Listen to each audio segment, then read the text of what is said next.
뭐 이틀이면 장이 올해는 끝나죠. 그러다 보니까 일단은 내년을 준비하는 그런 흐름이 있는데 아마 이번 주까지는 그렇게 특별한 이슈는 없을 것 같아요.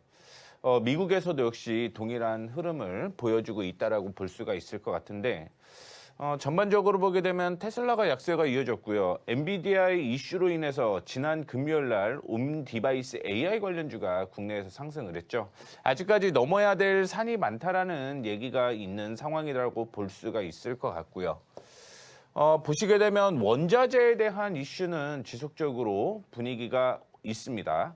내년에도 역시 구리의 경우는 전선에 대한 이슈가 있기 때문에 신고가를 계속 가져가야 된다라는 얘기가 있어요. 그래서 전 세계적으로 보게 되면 이 금, 운, 구리가 내년에도 올라가기 때문에 적어도 포트에 편입해라라는 얘기가 있을 만큼 이런 이슈는 국내에도 반영이 되고 있다라고 생각을 하시면 될 것 같습니다. 그래서 내년 정도 생각을 해보게 되면 역시 전선주의 상승은 이어질 가능성이 있겠죠. 국내에서도 동일하다라고 생각을 하시면 될 것 같아요. 그래서 특히 구리 관련주, 그 다음에 미국 쪽에서 보게 되면 프리포트 맥모란이라는 광산주가 뭐 지속적인 상승을 이어가고 있는데 11일 연속 상승한 걸로 알고 있거든요. 그런 만큼 우리나라도 구리가 내년에도 성장 가능성이 있다라는 거 생각을 해가면서 내년을 준비하시는 게 좋겠다라는 말씀 드리도록 하겠고요. 기관 투자자가 거래가 마무리가 되었다라고 얘기를 하고 있는데 그 이유는 그거예요.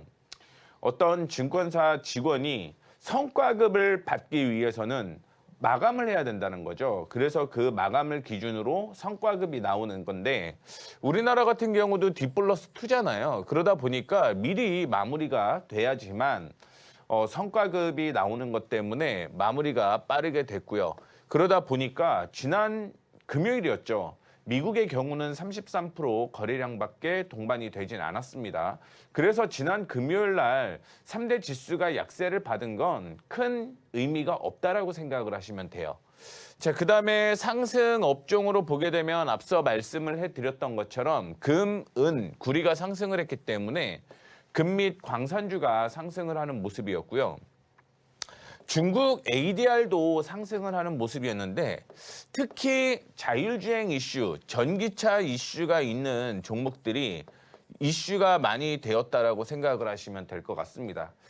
전 세계적으로 전기차 관련된 종목들이 약세가 이어지고 있는 가운데 뭐 중국의 샤오펑이라든가 리오토 이런 종목들의 상승은 꾸준하게 이어지는 모습이었고 미국 쪽에서 전기차 하게 되면 두 가지 요즘에는 이슈가 있다라고 보시면 될 것 같아요. 첫 번째는 역시 앨범화를 빼놓을 수가 없다라고 볼 수 있죠. 그 다음에 리비안을 내년에 주가 상승에 기대가 되는 종목 중에 하나로 포함이 되어 있다는 것도 참고해 주시면 좋을 것 같습니다. 그 외에 하드웨어주는 하락을 했는 반면에 소프트웨어주의 상승은 이어졌다라고 생각을 하시면 될 것 같고요. 하락하는 업종을 확인하면 암호화폐와 함께 양자암호가 약세가 좀 이어졌고요.